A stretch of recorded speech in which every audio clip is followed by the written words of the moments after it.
And then this other group is a very interesting group where we talk about using the device in pre-pregnancy screening in order to predict who will have postnatal complications. The story I will tell you is that I was approached by a woman at the WHO. We were on a video call, and she said that we wanted to use your device to help prevent postpartum hemorrhage. And my response was based upon lack of knowledge. And I said, gee, we're detecting endometriosis. I'm not sure we can help you. And she said something along the lines of, oh, Sonny, why don't you go back and look at the literature and we'll talk in another 2 weeks.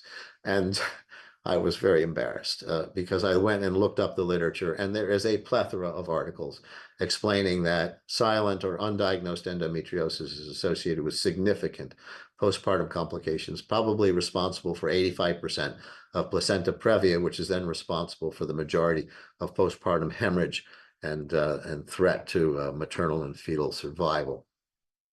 And so that was quite surprising. There's also a smaller group of women who develop spontaneous bowel or bladder perforations. And so they are now talking about recommending the use of this test worldwide in all women who intend to be pregnant or who are becoming, or even who have just become pregnant, to at least determine what the risk is. And now remember, right, so we're talking about prevention. We're talking about screening in advance for placenta previa, and then making sure those women are not born at home or in birthing centers, but rather in high-tech hospitals that have the ability to do emergency C-sections.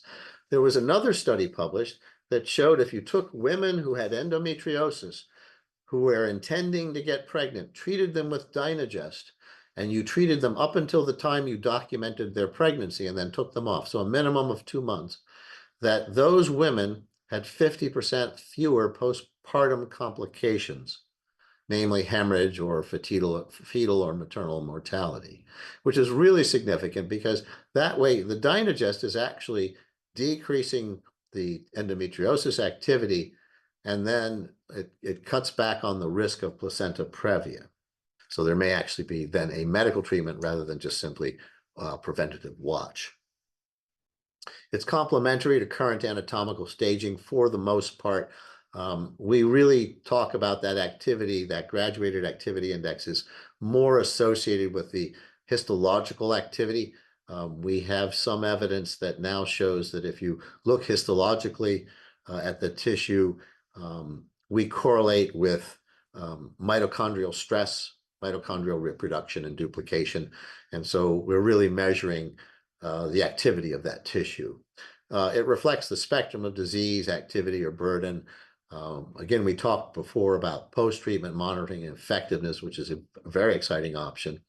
Of course, it's going to open the door to new drug development and testing, and we've been approached by a number of pharmaceutical companies now who have pharmaceuticals in the pipeline, not yet out, and they want to use the EndoSure test as their way of determining how efficacious the drugs will be before release.